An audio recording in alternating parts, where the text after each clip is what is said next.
ये भागवत जी हमें भव से पार लगाने के लिए, माया के चक्कर में हर कोई फंसा हुआ है। माया जवनिका छन्नम अज्ञा दोक्षज अव्ययम। माया के चक्कर में हर कोई फंसा है, बस उसी से बचाने के लिए हमें भागवत जी का अवतार हुआ है।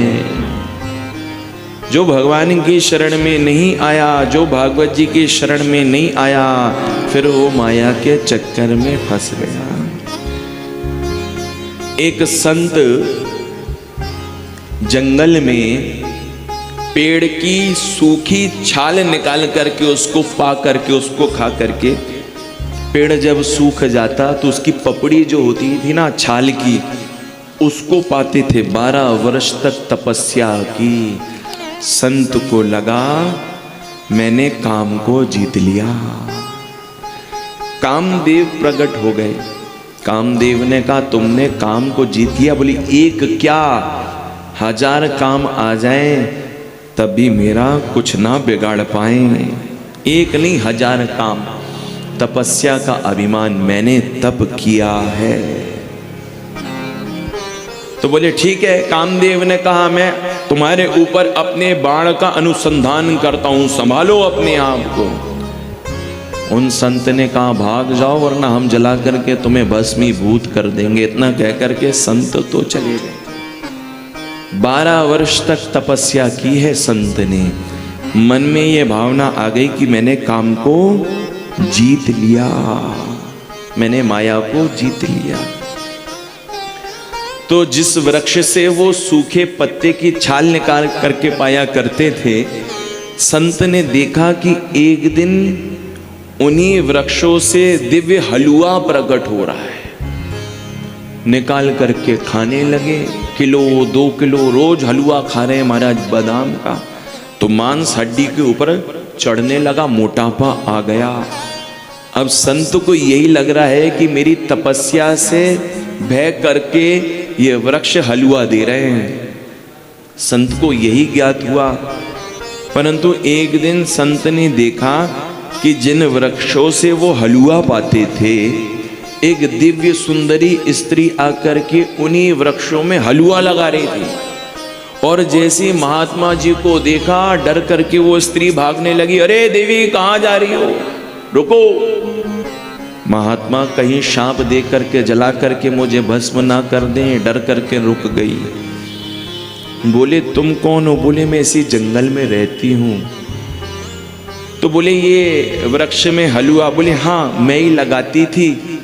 मेरा मन था कि कुछ संतों की सेवा मेरे द्वारा हो सके, पर मुझे आपसे बड़ा डर लगता था कहीं आप मुझे शाप ना दे दो, आप मुझे डांट ना दो, इसलिए चुपचाप हलवा लगा करके वृक्ष में भाग जाती थी, मेरी सेवा हो जाती थी।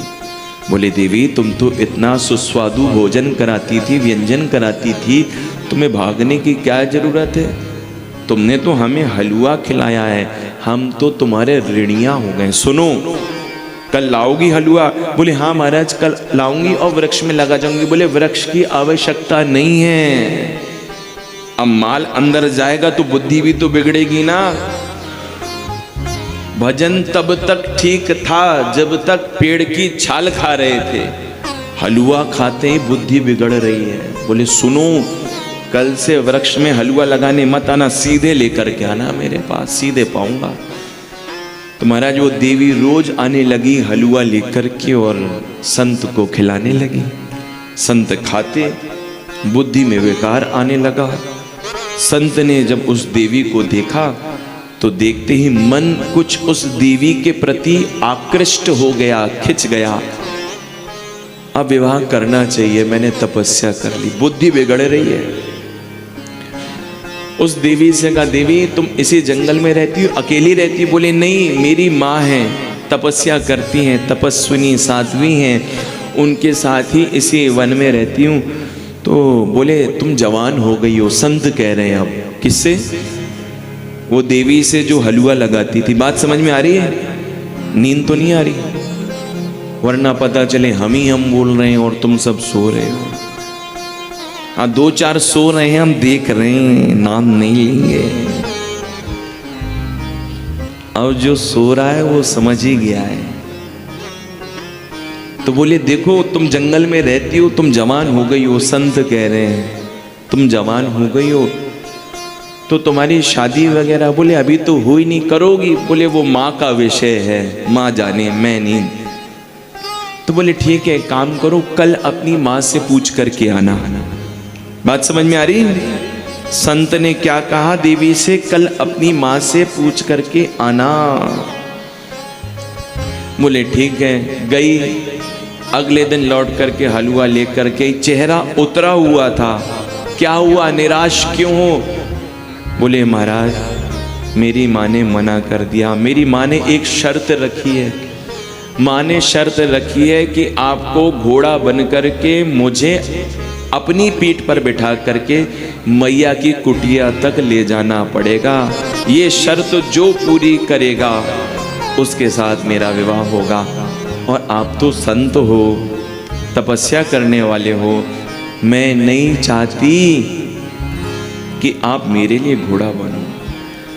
कुछ सोच करके संत ने कहा देवी अगर संध्या के समय ऐसा काम कर लिया जाए तो क्या चलेगा? बोले हाँ, समय कोई भी हो वो चलेगा, पर शर्त है कि आपको घोड़ा बन करके मुझे अपनी पीठ पर बिठा करके मेरी माँ के पास ले जाना पड़ेगा, यही शर्त है। बोले ठीक है, हम कर लेंगे, कल संध्या चलते हैं। अगले दिन वो देवी आई तो संत महात्मा जो पेड़ की सूखी छाल खा करके भजन करते थे, आज घोड़ा बन करके उस देवी को अपनी पीठ पर बिठा करके ले जा रहे हैं। और ले करके जैसे ही उसकी मैया की कुटिया के पास गए तो मैया तो थी नहीं, वहां पर कामदेव खड़ा था। देखा मेरी माया, तेरी पीठ पर जो बैठा है वो और कोई नहीं बैठा है, वो तो मेरी माया है, तू अपने आप को जितेंद्रिय मान रहा था। वो तो कहो अभी मैंने तेरी साधना नष्ट नहीं की, केवल अपनी माया का प्रभाव तुझको दिखाया है, तुझे आज घोड़ा बनकर के चलना पड़ा है।